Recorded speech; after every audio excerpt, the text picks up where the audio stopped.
Toque por mim, Espírito Santo, toque por mim.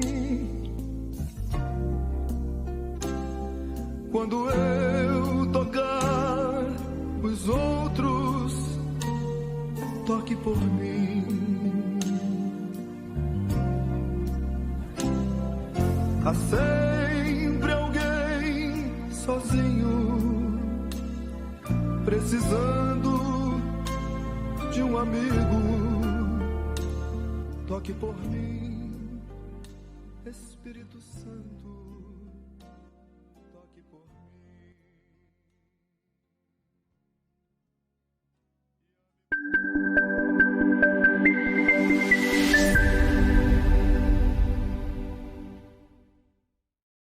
A paz do Senhor para os irmãos. Para mim é motivo de muita alegria estar aqui nesse vídeo, gravando mais esse vídeo para os irmãos da Escola Bíblica Dominical. Estamos na lição bíblica, a igreja eleita, redimida pelo sangue de Cristo e selada com o Espírito Santo da promessa.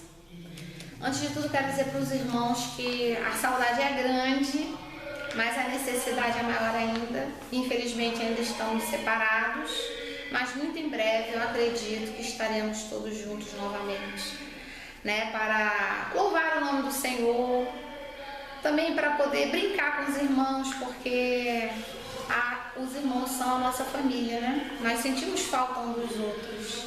Eu imagino assim, na minha casa, quando um membro está distante, né, a gente fica incompleto.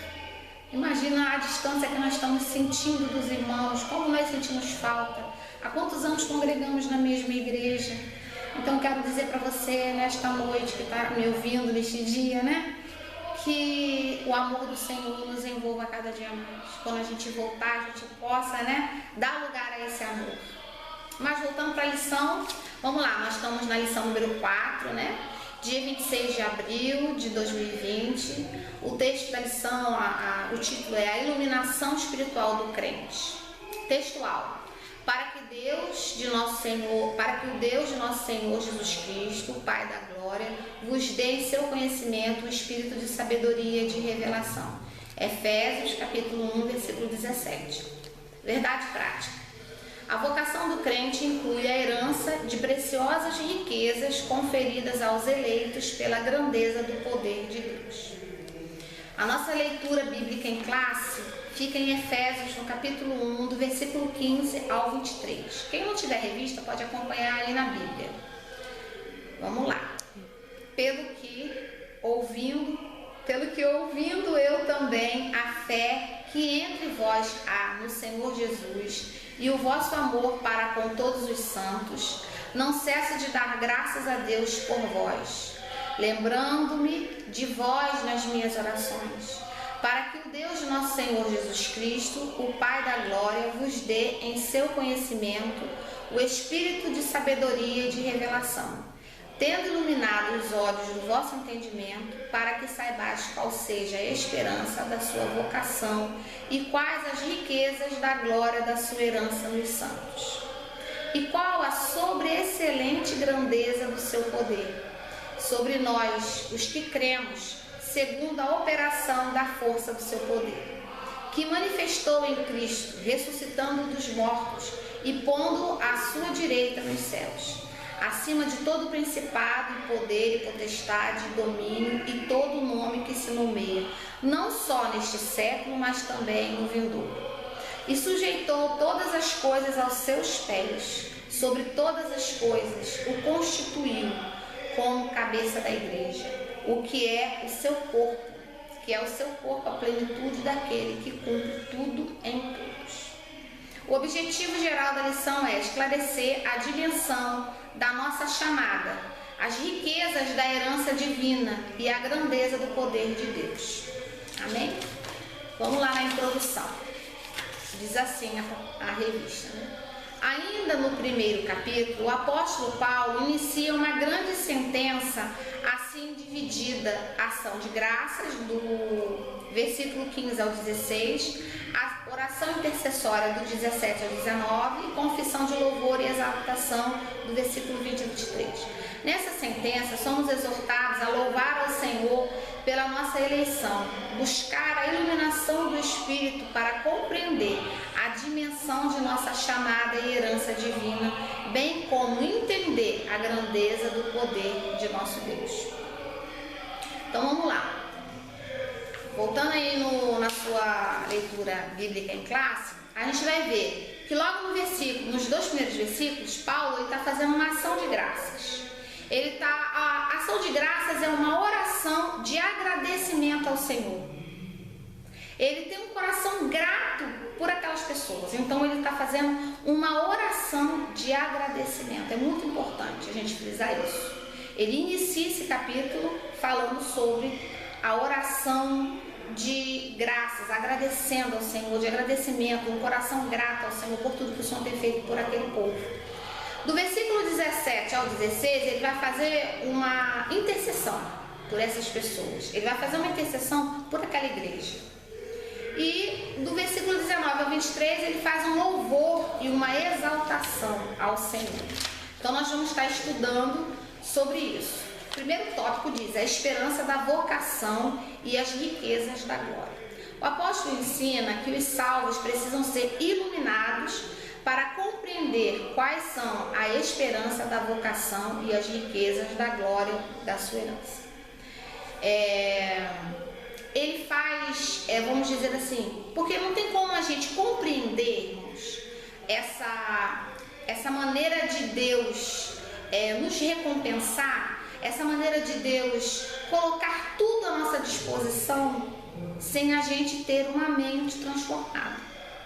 A gente não ia poder perceber a grandeza das coisas que Deus preparou para a sua igreja se a gente não tivesse o Espírito da sabedoria dado pelo Espírito Santo de Deus. Se o Espírito Santo de Deus não abrir os nossos olhos para a gente poder compreender, poder entender como é maravilhoso essa vocação, como é grandioso as coisas que Deus reservou para a sua igreja, para a noiva de Cristo. Então existem riquezas maravilhosas que são espirituais, que nós só podemos compreender quando o homem espiritual dentro de nós tem um entendimento aberto. Então, quando o Espírito Santo, ele traz essa iluminação, que o apóstolo Paulo vai descrever dentro desse capítulo que nós vamos estar estudando, quando ele traz essa iluminação, nós podemos contemplar a grandeza das coisas que o Senhor reservou para os eleitos, para a sua igreja. Então, diz aí, no primeiro subtópico, a ação de graças e intercessão. O apóstolo se alegra em dar graças a Deus pela vida dos eleitos. No versículo 16, e por todas as bênçãos espirituais recebidas, tais como a eleição, a predestinação, a filiação, o dom do Espírito Santo. Ele intercede para que seja concedido aos seus leitores o espírito de sabedoria e da revelação. Por que Paulo faz essa intercessão? Para que os eleitos, para que a igreja ela possa compreender a profundidade do que Deus reservou para ela. Paulo estava ciente de quão maravilhoso é o Evangelho, mas ao mesmo tempo de quão impossível é alguém perceber a glória dessas boas obras sem ser ensinado por Deus. Então, para a gente poder compreender toda essa grandeza, toda essa maravilha, nós precisamos do Espírito Santo. O Espírito Santo, ele vem e não é um passe de mágica. É algo que você vai conquistando dia a dia, uma intimidade com Deus, a ponto de Deus poder revelar os seus mistérios dentro da Bíblia pra gente, revelando aquilo que Ele projetou, aquilo que Ele fez desde o princípio, que Ele deixou reservado para a igreja. Então mostra pra gente que a nossa caminhada espiritual, ela não termina aqui. Muito pelo contrário, quando nós chegamos na eternidade com Cristo, nós vamos poder gozar dessas maravilhas. Só que o homem natural, ele não vai conseguir compreender isso, não vai conseguir conseguir valorizar isso, ele não vai conseguir discernir isso, porque ele é carnal. Então nós necessitamos da atuação do Espírito Santo, abrindo a nossa mente, iluminando essa mente, para que ela possa entender, observar, para que o Espírito Santo de Deus preencha isso dentro da nossa mente, para que nós possamos ver a grandiosa maravilha que é essa salvação. Quão grandes são os planos, os projetos de Deus para a sua igreja. Então há tudo preparado, tudo está preparado. Mas nós temos que desenvolver dentro desse relacionamento o desejo de conhecer mais a Deus, o desejo de conhecer esse Deus maravilhoso que fez tudo para nós. E dentro disso o Senhor realizou essas riquezas, essas maravilhas que nós vamos poder estar estudando nesse dia. Vamos continuar aí. Por isso ele rogava para que os crentes recebessem a capacidade de compreenderem por meio do Espírito Santo a esperança da chamada, as riquezas da herança e a grandeza do poder de Deus. A esperança da vocação, segundo tópico, subtópico. Em sua petição a Deus, Paulo intercede para que o Espírito Santo ilumine os crentes a fim de saber qual seja a esperança da sua vocação. No versículo 18. Assim eles seriam capazes de experimentar e conhecer profunda e espiritualmente os privilégios a serem vocacionados. Podemos dizer que tal esperança divide-se em pelo menos 3 aspectos. Primeiro, Deus chamou pessoas no passado, ou seja, uma chamada em que ele teve a iniciativa por meio da eleição em Cristo, da qual fazemos parte. 2. A chamada abrange o serviço e santificação no presente. Então essa chamada é para serviço, é para santificação. Agora, nós precisamos nos dedicar a ter uma vida santa, a sermos regenerados, a sermos transformados, a mudarmos as nossas atitudes, para que isso não intervenha na nossa salvação, no nosso relacionamento com o Senhor. Isto é, achar-se irrepreensível, um viver em comunhão e andar de modo digno. Esse é um comportamento dos eleitos, da noiva do Senhor. Terceiro, a participação gloriosa no futuro. Vamos dar uma olhadinha no livro de Efésios mesmo, no capítulo 5, no versículo 27. Abra aí a sua Bíblia, deixa ela aí bem do seu ladinho, para a gente poder desfolhar um pouquinho a Bíblia aí, não só a revista. No capítulo 5, Efésios capítulo 5, versículo 27, vai nos dizer assim a palavra do Senhor: para apresentar a si mesmo igreja gloriosa, sem mácula, sem ruga, sem coisa semelhante, mas santa e irrepreensível. Amém? Vamos lá, o terceiro subtópico: as riquezas da glória da sua herança. Na oração, o apóstolo pede para que os crentes entendessem as riquezas da glória da sua herança, no versículo 18.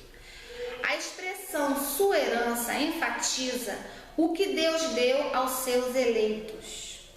O termo riqueza refere-se a maravilhosas bênçãos que acompanham o plano da salvação, tais como o perdão dos pecados, a adoção de filhos, as bênçãos que serão desfrutadas no porvir. Vamos abrir lá a nossa Bíblia no 1 Pedro, capítulo 1, versículo 4 e 5.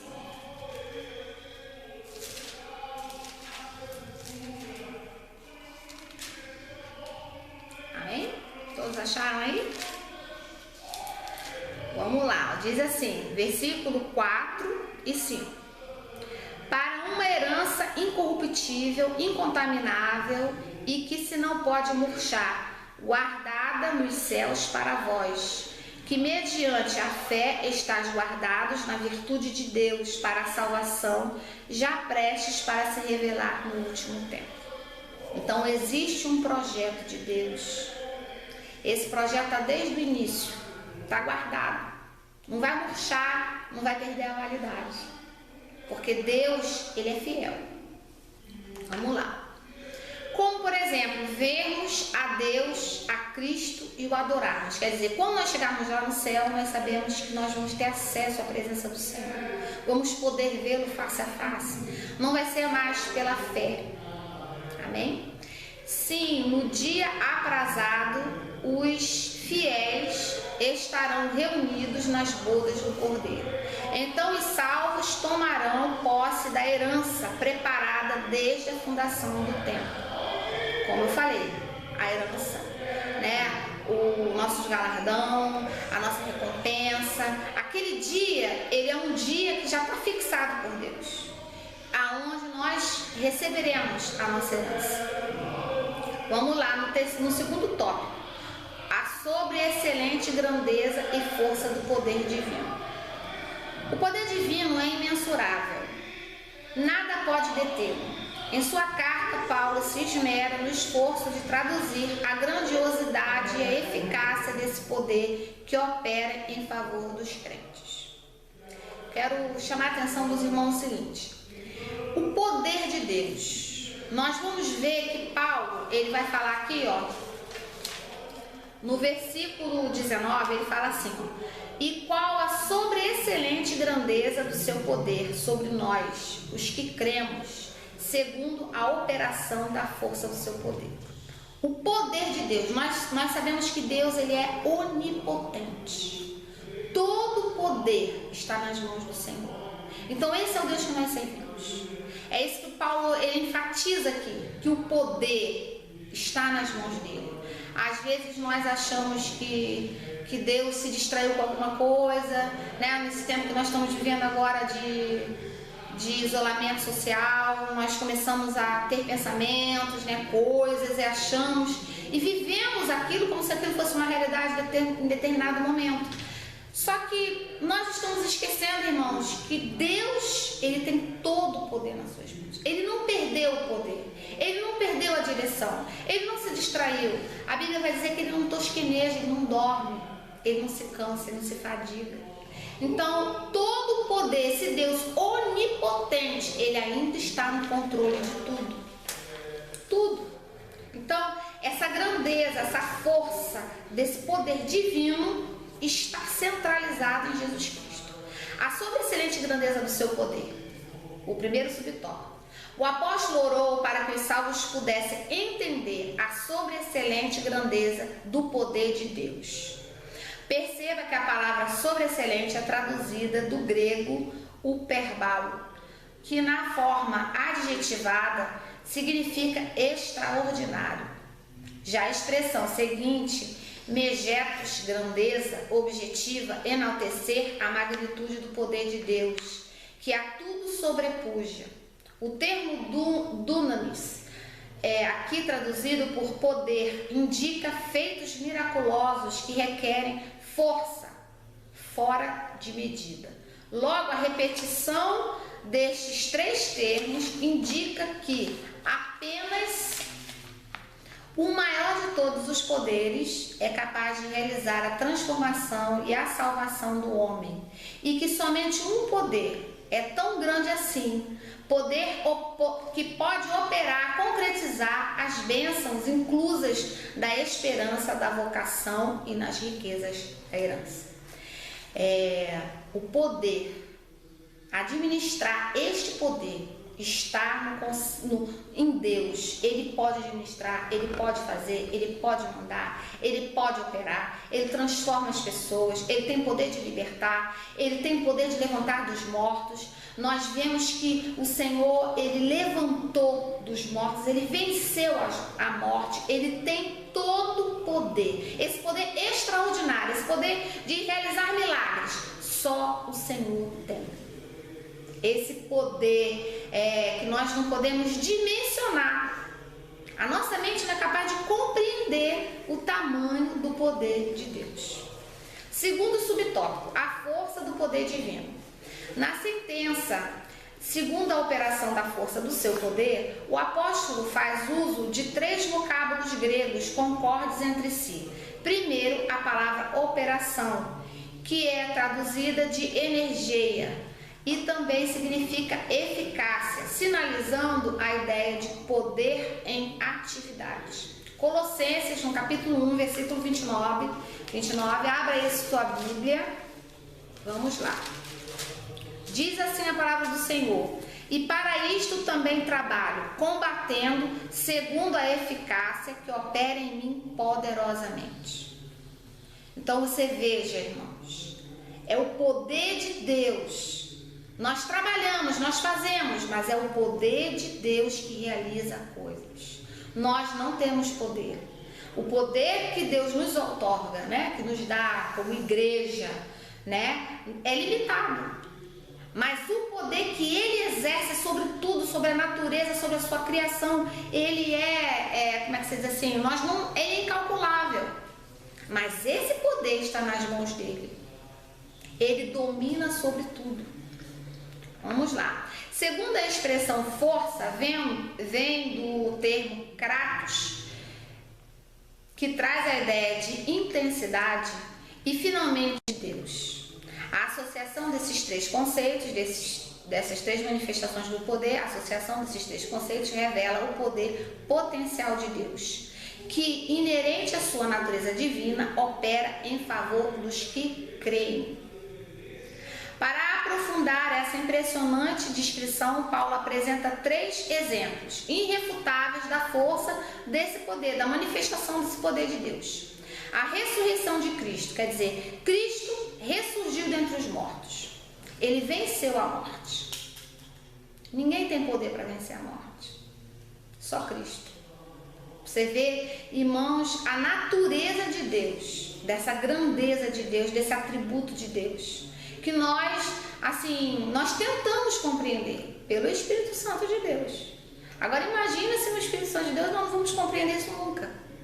Então, segundo, sua ascensão à direita de Deus no céu, né? Ele morreu, ele ressurgiu dentre os mortos e está sentado à direita de Deus Pai, num lugar de privilégio. Então, ele não apenas venceu a morte, né? Você vê que ele tem tudo sob controle, todas as coisas ainda estão no controle de Deus. Terceiro, sua elevação acima de todo o domínio. Ele é onipotente, ele sustenta todas as coisas pela palavra do seu poder. Então, Deus sustenta o limite dos mares. Quem estabeleceu os limites do mar lá foi Deus. Então, ele sustenta esse céu acima da nossa cabeça aí. Ele sustenta e faz coisas que vai demonstrar que só ele tem o poder. Quem faz os ossos crescerem, nascerem no ventre de uma mulher, se forma ossos, cria um esqueleto, cria uma vida ali dentro. Quem tem esse poder? Porque a gente vê que o homem tem poder até de tirar a vida, mas ele não tem poder de dar vida. Esse poder nós vemos claramente que ele é dado unicamente por Deus. Então Deus está mostrando para nós o poder que ele tem. O poder de estabelecer reinos e tirar reinos. É dele esse poder. Ele tem todo o poder. Glória a Deus por isso. O poder de Deus é extraordinário e supera todo e qualquer outro poder. Não existe, irmão, ninguém superior ao nosso Deus. Ele é grande, majestoso, glorioso, criou tudo isso para que a gente pudesse compreender um pouco do poder dele. Cristo, terceiro tópico, Cristo, nosso exemplo de exaltação. Nesse ponto, veremos três aspectos da exaltação de Cristo, que atestam a grandiosidade do poder de Deus, disponível também aos crentes. Primeiro subtópico, Cristo, as primícias dos que dormem. Paulo enfatiza que o poder de Deus se manifestou em Cristo ressuscitando dos mortos. De fato, o Novo Testamento descreve a ressurreição de Cristo como obra do poder de Deus Pai. Vamos lá olhar em Atos, livro dos Atos dos Apóstolos, no capítulo 2, versículo 24.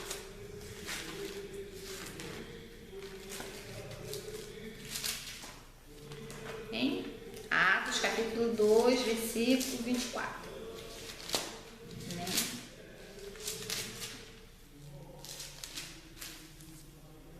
Diz assim a palavra do Senhor: ao qual Deus ressuscitou, soltas as ânsias da morte, pois não era possível que fosse retido por ela.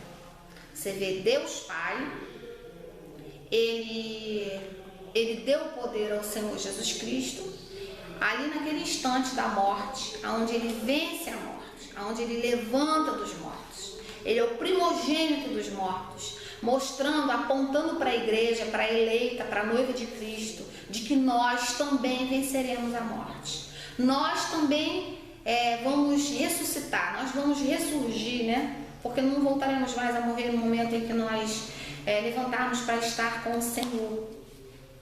Então nós estaremos, como diz aqui a revista, ao ressurgir dentre os mortos, Cristo foi feito as primícias dos que dormem. Assim sendo, a ressurreição de Jesus é a garantia de que seremos ressuscitados. O mesmo poder que ressuscitou Jesus, que ressuscitou Cristo, está disponível também aos salvos. Por quê? Porque nós também vamos ressuscitar. Desse modo, os crentes vencerão a morte e se erguerão gloriosamente dos seus sepulcros para reinarem com Cristo eternamente. Então, o mesmo poder. Cristo teve poder? Não, ele ainda tem todo o poder. Deus ainda detém todo o poder. Por isso que ele pode fazer a igreja, os eleitos que estiverem mortos, ressurgir. Porque ele ainda tem todo o poder. Porque o poder pertence a Deus. Cristo, no segundo subtópico, Cristo elevado à direita de Deus. Paulo reforça o poder de Deus quando a elevação de Cristo ao trono, pondo à direita nos céus. Então ele está à direita de Deus Pai no céu. Aqui está em foco a ascensão de Cristo, em referência à promessa messiânica, né, que ele ressurgiria. O grau de exaltação para uma posição de honra e autoridade indica o completo triunfo de Cristo sobre o pecado e as forças do mal. Por quê? Porque ele não está sentado no céu em qualquer lugar, não. Ele está à direita de Deus. Ele está num lugar de honra. Então, vamos dizer assim, tudo que Cristo fez aqui foi aprovado por Deus, foi endossado por Deus Pai, e ele tem a honra do próprio Deus Pai, está sentado ali ao lado dele. Então, o poder que Deus administra, ele é algo que nós não conseguimos dimensionar. Vamos lá. Esse triunfo também está assegurado aos salvos, à igreja, e endossa nossa participação na vida celestial, conforme indica a expressão: nos fez assentar nos lugares celestiais. Assim, tanto a ressurreição como a ascensão de Cristo são obras do poder do Pai. Terceiro subtópico, Cristo exaltado sobremaneira. Nesse ponto, Paulo ensina que o poder de Deus exaltou Cristo acima de todo o principado, poder, potestade, domínio e todo nome que se nomeia. Significa que ele foi exaltado acima de toda a eminência do bem e do mal, e de todo título que se nomeie, que se possa conferir nessa era e também no vindouro. Então, terceiro subtópico, né? Cristo exaltado sobremaneira. Nesse ponto, Paulo ensina que o poder de Deus exaltou Cristo acima de todo principado, poder, potestade, domínio, de todo nome que se nomeia. Significa que ele foi exaltado acima de toda eminência do bem e do mal, de tudo, irmão, porque o Senhor diz, né, que deu a ele um nome sobre todo nome. Então nós estamos vendo que o resultado do triunfo de Cristo traz duplo benefício para a igreja. Primeiro, que Deus fez Cristo cabeça da igreja, e segundo, que Deus designou a igreja ser expressão plena de Cristo.